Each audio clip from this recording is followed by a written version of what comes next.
有缘人，你是否已经注意到，自从你的内在世界开始发生某种不可言说的转变后，一些看似奇怪的事情也随之在你的生活中上演。你感觉自己越是清醒，就越不想与人相处，你开始不自觉地疏远曾经亲密的朋友，对曾经热衷的社交聚会失去了所有兴趣，甚至在一次简单的交谈过后，都会感到一种深入骨髓的疲惫。起初，这种变化让你感到巨大的困惑与不安，你反复叩问自己，我是不是出了什么问题？我是不是正变得孤僻、冷漠，甚至不近人情？你害怕自己正走向一个与世界隔绝的孤岛。然而，在你内心最深、最静的地方，一个几乎听不见的声音在温柔地低语：亲爱的，这不是拒绝，这是保护，这不是孤立，而是一场神圣的回归。今天，我们将与你一同深入探索灵性觉醒者之所以会疏远他人的背后真相。接下来的影片有点长，但如果你能看到最后，你将会清晰地明白，你对距离和独处的渴望，并非源于软弱或社交障碍，而是你内在灵性力量正在壮大并重塑你整个存在的最有力象征。当你初次从长久的沉睡中苏醒时，那个你曾经无比熟悉、感到安逸的世界，突然间变得陌生起来。它仿佛在一夜之间褪去了华美的外衣，露出了其下粗糙、沉重的本质。那些曾被你视为正常的事物，办公室里的闲聊，朋友圈里的八卦，家庭中的戏剧性纠纷，如今在你眼中变得如此笨拙，几乎到了不自然的地步。他们不再与那个正在从你内在诞生的新我产生任何共鸣，你的感知变得前所未有的敏锐，你开始能够听到人们话语背后的能量，而不仅仅是词语本身。你能够清晰地感受到他们未曾言说的意图，深藏心底的情绪，甚至他们内在世界那片无人知晓的混乱与风暴。当你的感知系统变得如此精微和开放时，与人相处，尤其是在能量场域较为混杂的环境中，就不再是简单的信息交换，而更像是赤身裸体地走入一场情绪的暴风雪，背负起他们灵魂的全部重量。于是，距离便自然而然地产生了。这并非因为你突然变得不喜欢人们，恰恰相反，你可能比以往任何时候都更能体会到众生的不易。你疏远是因为你再也无法像过去那样轻易地忽视自己内在真实的感受，你无法再为了维持表面的和谐而背叛自己灵魂的呐喊。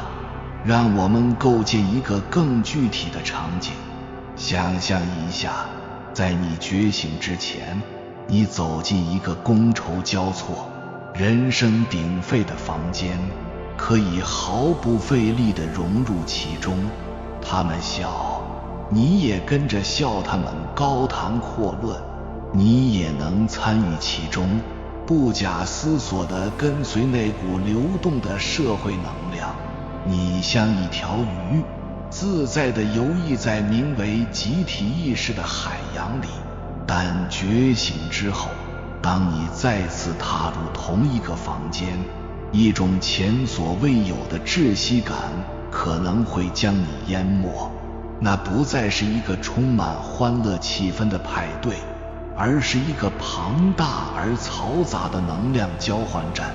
你的灵魂仿佛变成了一个高灵敏度的接收器，在同一瞬间接收到了所有频率，那未曾说出口的嫉妒如芒刺在背，那无声的痛苦像寒气般渗透，那隐藏的恐惧则像低沉的嗡鸣，在你耳边挥之不去。突然之间，拥挤的地方感觉就像是心甘情愿地站在一场能量风暴的中央。你不再对此视而不见，你无法再假装，因为你能真实不虚地感受到这一切。正因为如此，你开始有意识的，甚至是本能地选择独处。你开始发现，安静远比喧嚣更能滋养你的生命。这种转变的初期，无疑会让你产生一种与世界脱节的强烈失落感。但奇妙的是，每当你与外部世界断开一分连接，你便与真实的自己建立起更深一寸的连接。这便是觉醒过程中最核心的矛盾之一。从表面上看，你似乎正在与所有人都切断联系，但在你存在的内在层面，你与生命本源、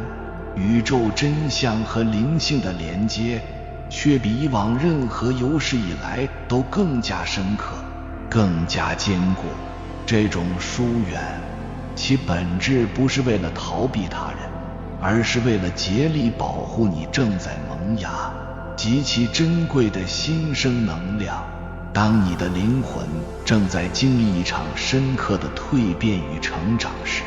它本能的不希望再被那些依旧被困在集体幻象中的人们所不断干扰。这里的幻象在东方哲学中常被称为曼火摩耶，指的是我们所感知的这个物质世界以及围绕它所构建的社会价值体系，其实是一个由集体意识共同编织的梦境。大多数人，无论他们是否有意，都深深地活在这个梦境之中。他们的谈话大多围绕着基于恐惧的生存焦虑，基于匮乏感的无尽比较，以及对金钱、地位、外貌等外在标签的执着追求。他们的生活被层出不穷的外部干扰所填满，鲜有机会去聆听自己内在的声音。一旦你从这个共同的梦境中醒来，哪怕只是睁开了一条缝，这些曾经构成你生活全部的东西便不再能够滋养你，反而会剧烈地消耗你。这就好比一株正在努力向上生长的植物，突然被置于一片贫瘠且充满毒素的土壤之中，它的每一分能量都会被用于抵抗和过滤那些不再适合它的元素。这便是为什么觉醒者会如此自然的，甚至是不由自主地开始疏远那些依旧沉浸在旧有模式中的人与事。回想一下，你是否曾有过这样的经历？当你满怀热情地试图与一个尚未准备好的人分享灵性事物时，换来的却是何等的嘲笑。也许你告诉你最好的朋友，你如何开始以一种全新的、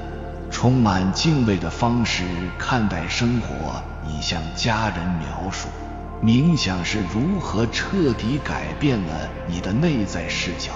让你找到了前所未有的平静，或者你鼓起勇气诉说你如何感受到内心深处一个模糊却强烈的召唤。指引你走向一条未知的道路，而他们的反应，轻则是不解与茫然，认为你想多了；中则是轻描淡写的不屑一顾，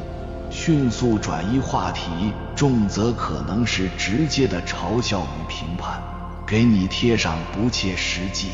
怪异甚至走火入魔的标签。在那个瞬间，一种深刻的了悟会悄然降临，并非每个人都注定要与你一同走上这条内在探索的道路，他们的灵魂有着自己的旅程和时间表。于是你不再强求去建立那种基于深刻理解的连接，你学会了沉默，然后悄悄地温柔地退回到自己的世界里。你这样做并非因为你认为自己比他们更优越、更高级，恰恰相反，觉醒的一个重要标志便是慈悲心的增长。你更能理解每个灵魂都处在最适合自身学习的阶段。你选择退缩，仅仅是因为你开始将自己内在的平静与和谐看得比获得他人的理解与认可更加重要。这是一种深刻的自爱。这种转变不仅仅体现在深刻的对话层面，它渗透在你生活的每一个微小细节之中。曾经让你感到无比温暖和归属的家庭聚会，现在可能充满了未曾言说的能量紧张和暗流涌动。你清晰地看见每个家庭成员所扮演的角色，以及那些世代相传的未被疗愈的创伤模式。与朋友们热闹非凡的外出之夜结束后，带给你的往往是更深的空虚而非充实。你发现自己像一个局外人，微笑着观察着一场与自己无关的戏剧。当这些时刻一点一滴地累积起来，你终将恍然大悟，这世上唯一能让你真正感到安宁、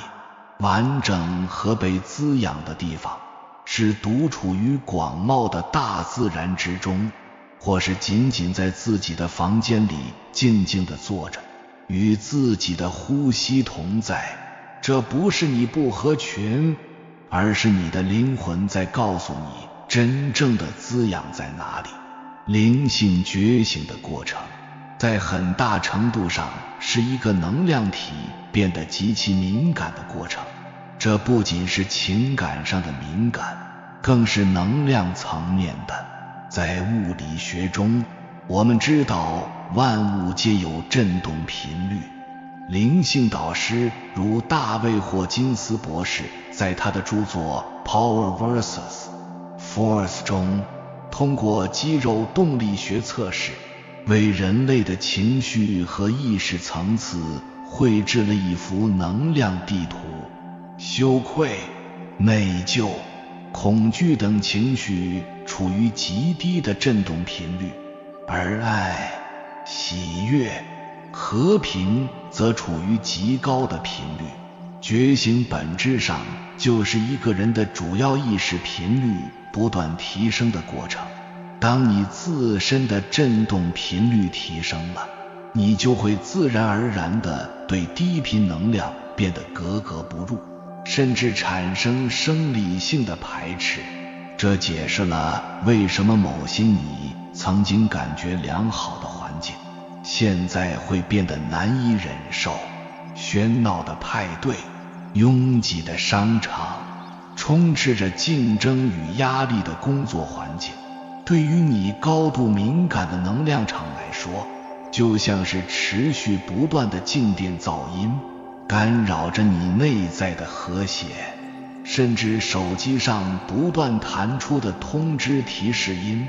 都可能像尖锐的针，刺破你好不容易建立起来的平静。你的整个存在，从身体到灵魂，都在以前所未有的强度渴望着三样东西：平静、真实和深度。然而，这三样东西在现代社会的日常运转中是何其的稀有，因此你很自然地会选择退缩。这不是一个理性的决定，而是一个生命为了自我保存的本能反应。独处成为了你的良药，沉默成为了你的滋养，距离成为了一种最高形式的自爱。但这里有一个至关重要的点需要被反复强调：疏远自己并非为了逃避这个世界，恰恰相反，这是为了更好地转向你的灵魂。因为每一次你选择远离外界的喧嚣，你就离内在的真相更近了一步。每一次你拒绝一份消耗你能量的邀约，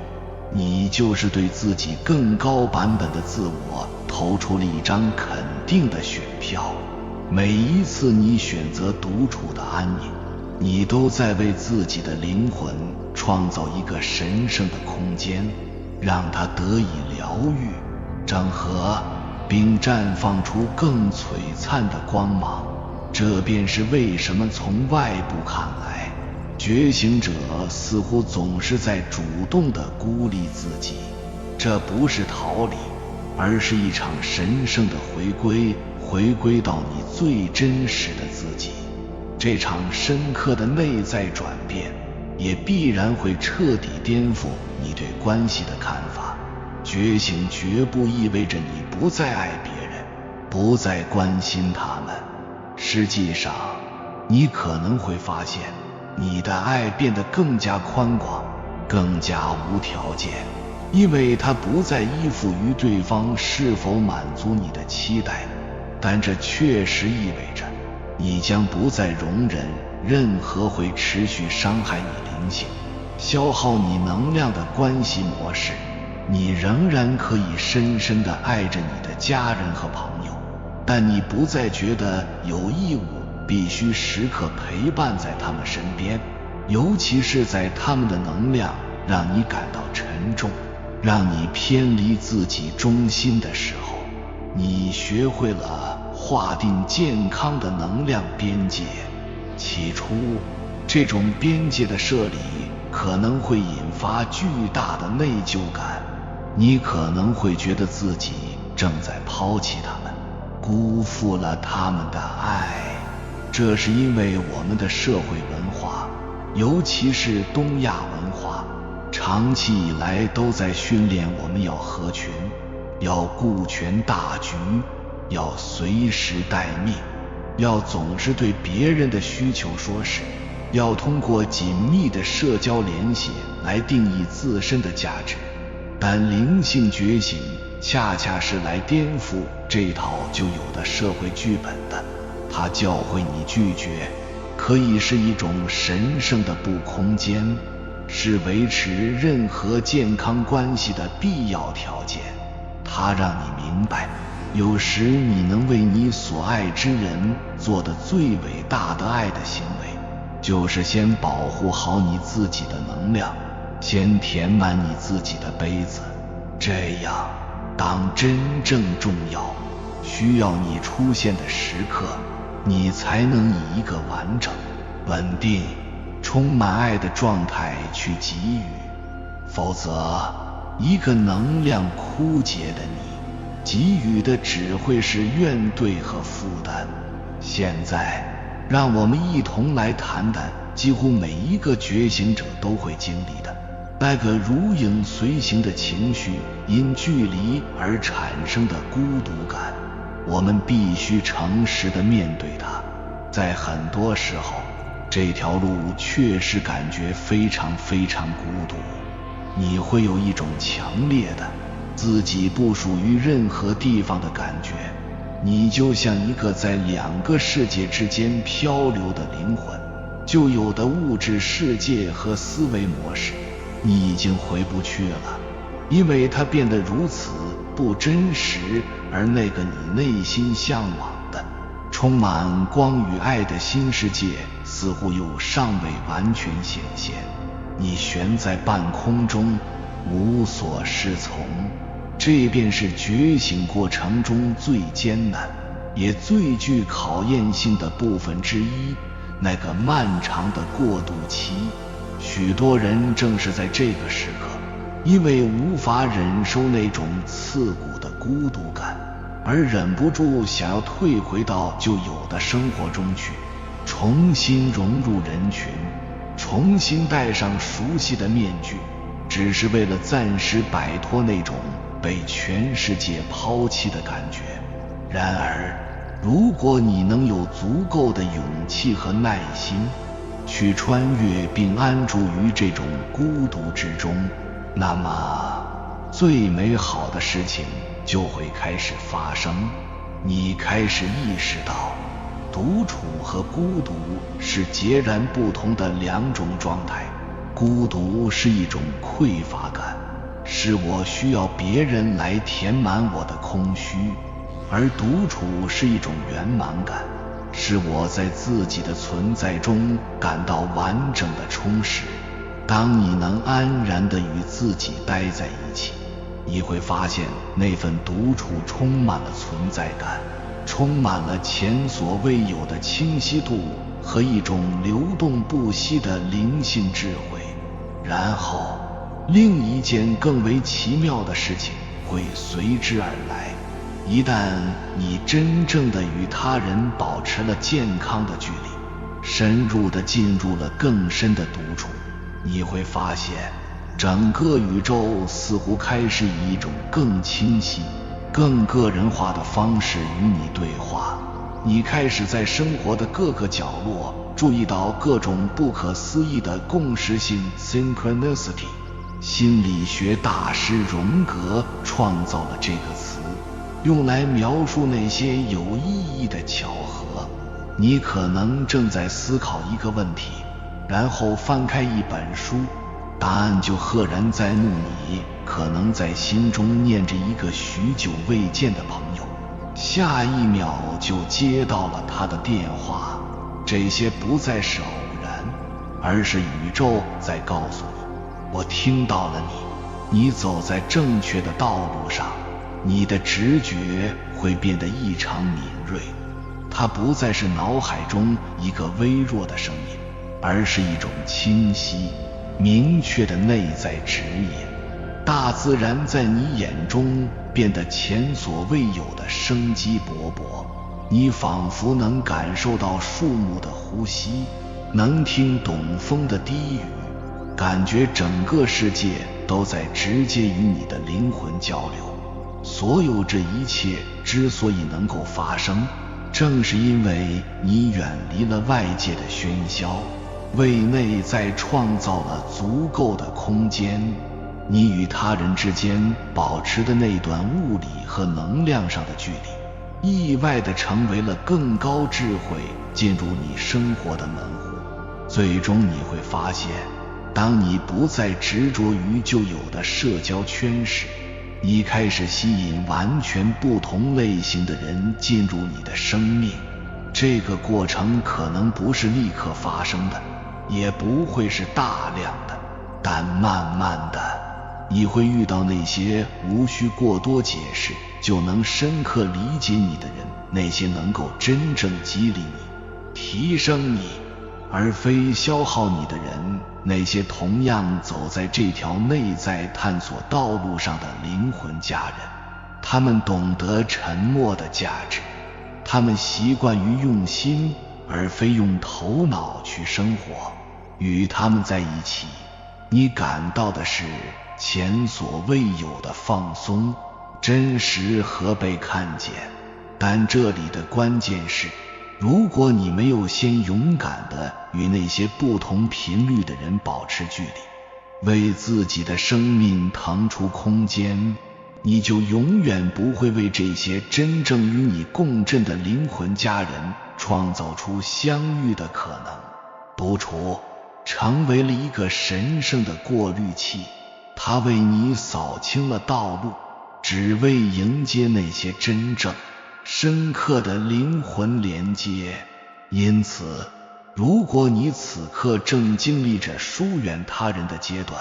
请千万不要将其视为一种人格缺陷或社交退化，请你看见并认可它，将它视为你灵性觉醒过程中一个神圣且必要的阶段。正如那只毛毛虫，在它即将蜕变为蝴蝶之前，它不会去社交，不会去参加派对，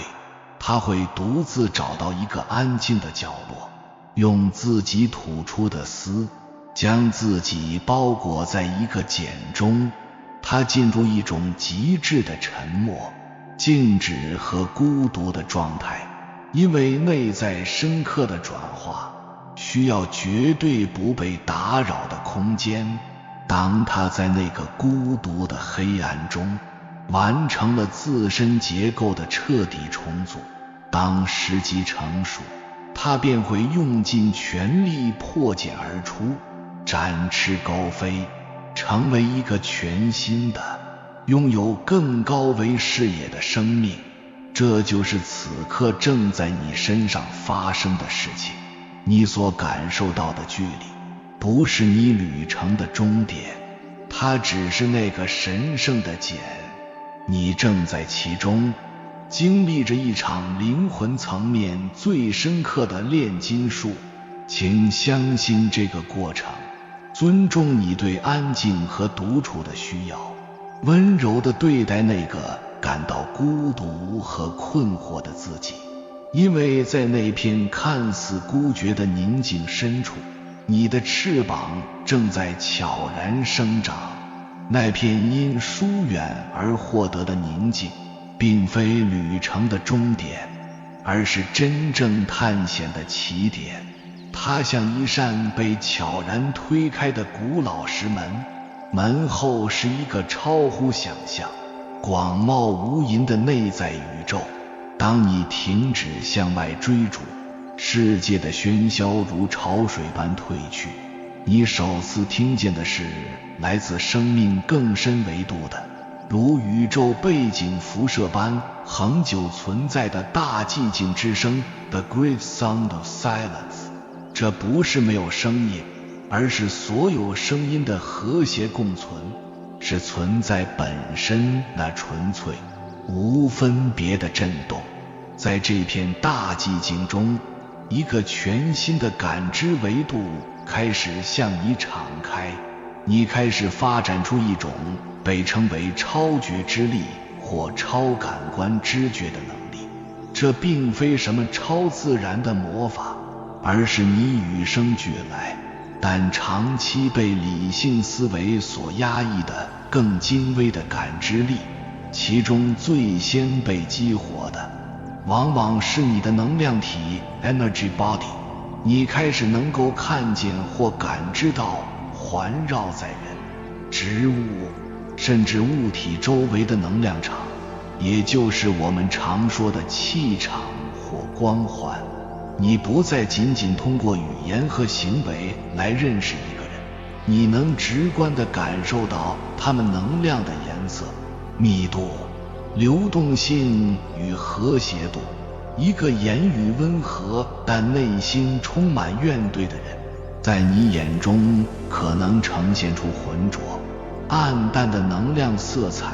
而一个沉默寡言但内心平和的人，则可能散发着明亮、流畅的光芒。这种感知力的觉醒，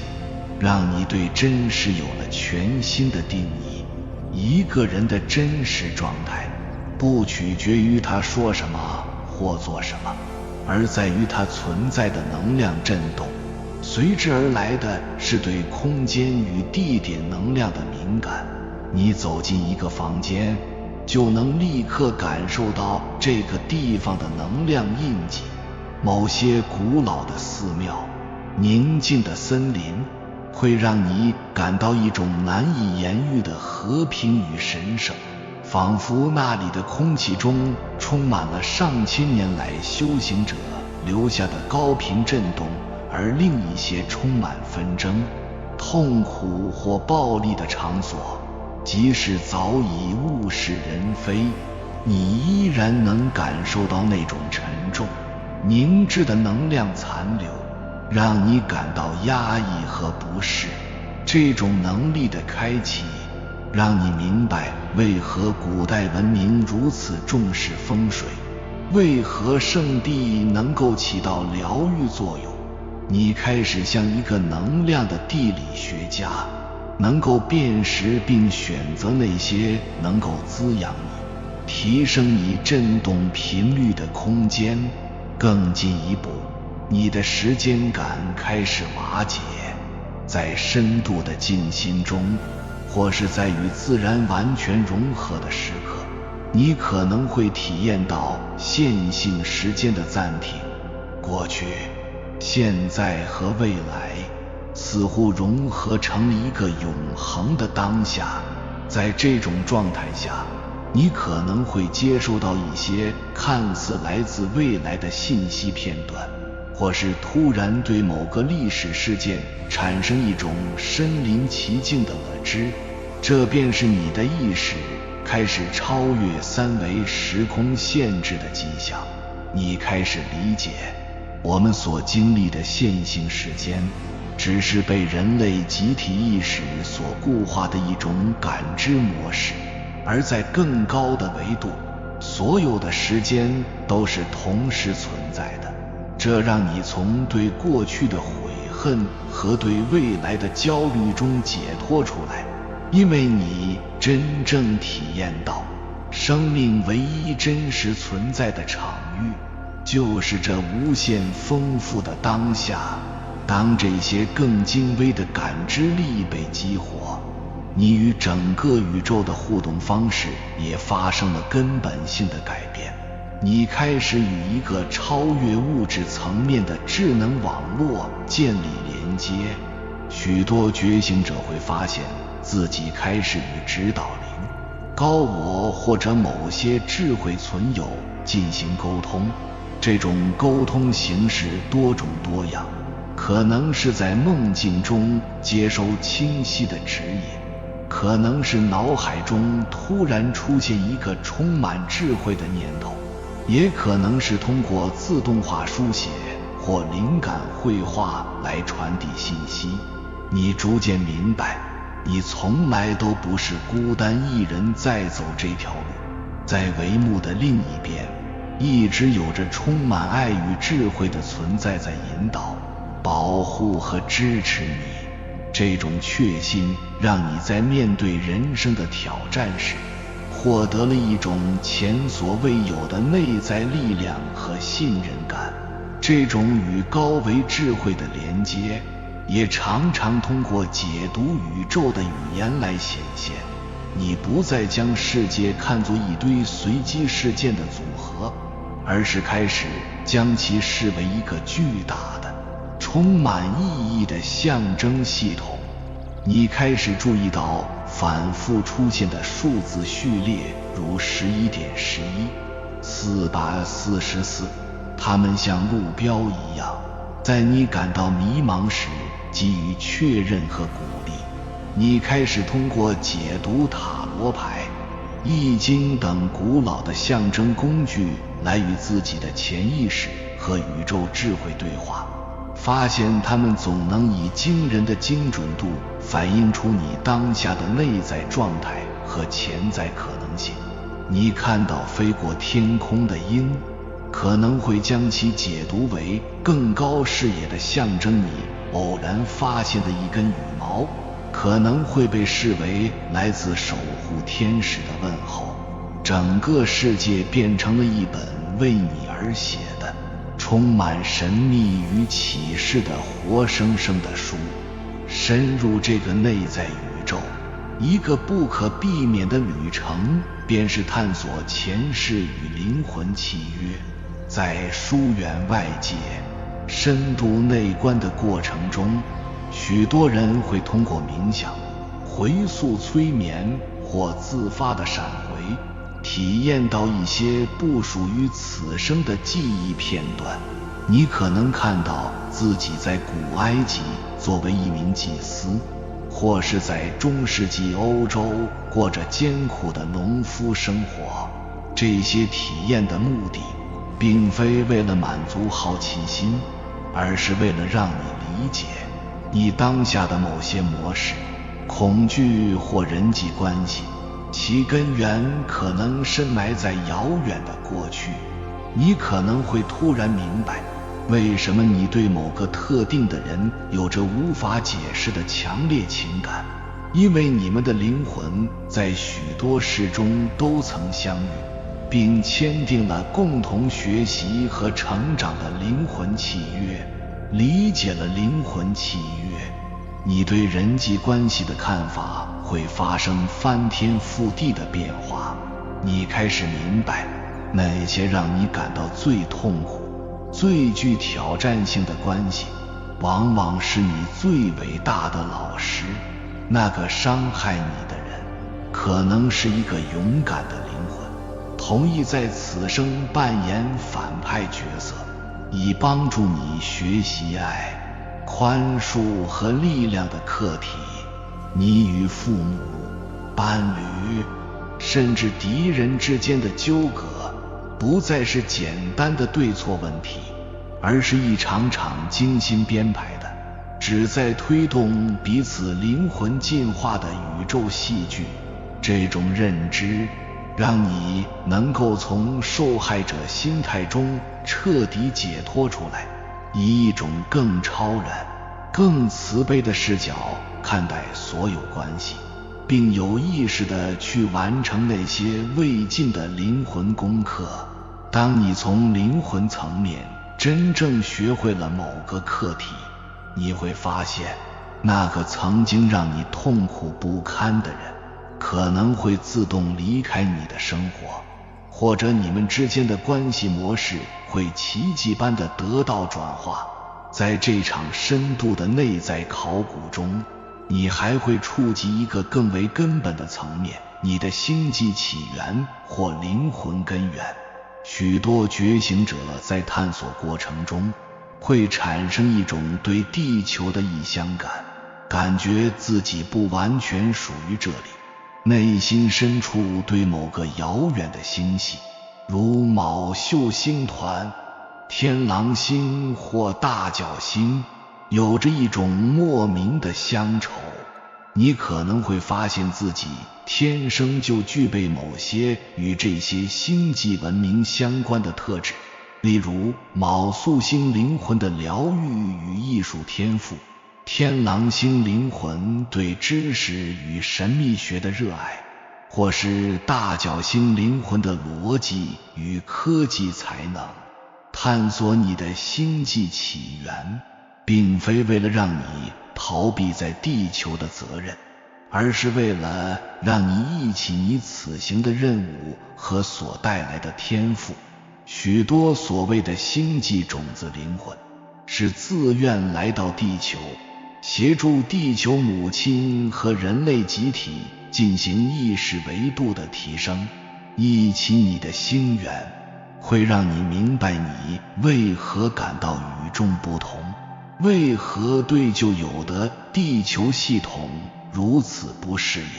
它让你与一个更广阔的宇宙家人团体重新连接，并赋予你一种强烈的使命感，将你所携带的更高频率的智慧与爱锚定在这个正在经历剧烈转变的星球上。这种认知让你从个人的疏离感中超脱出来，将你的个人觉醒之旅融入到一场更为宏大的宇宙进化蓝图中。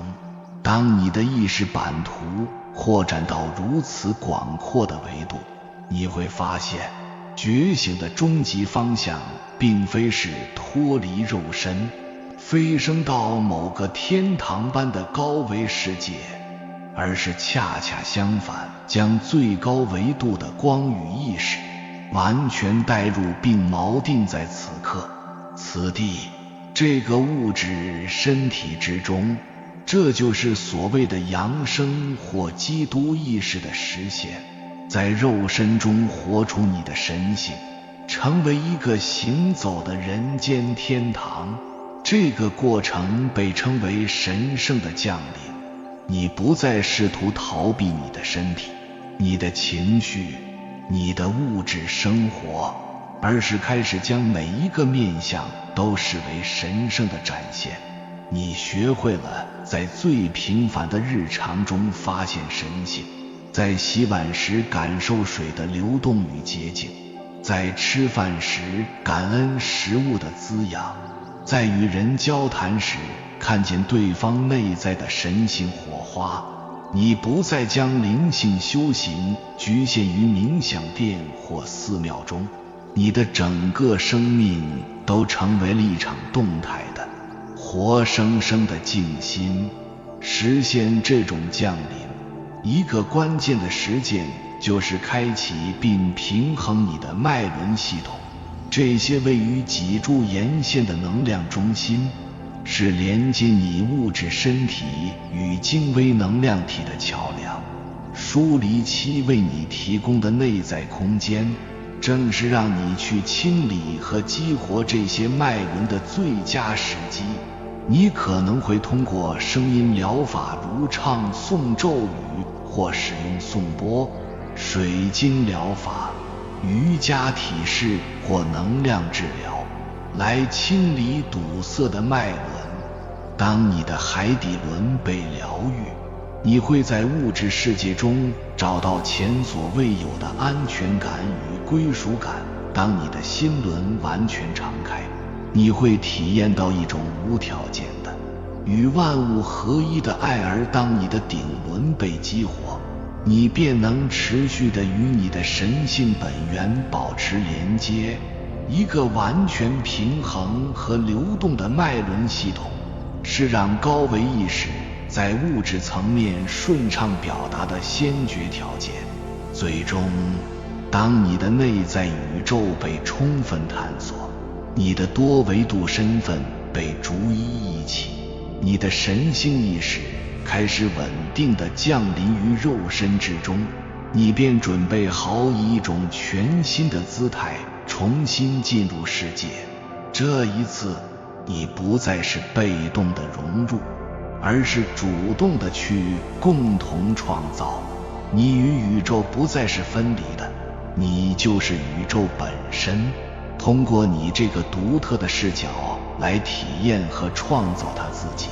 你的关系观将进化到神圣关系的层面。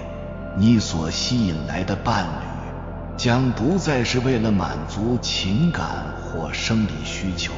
而是神圣伴侣或双生火焰，一个与你在灵魂层面有着深刻共鸣，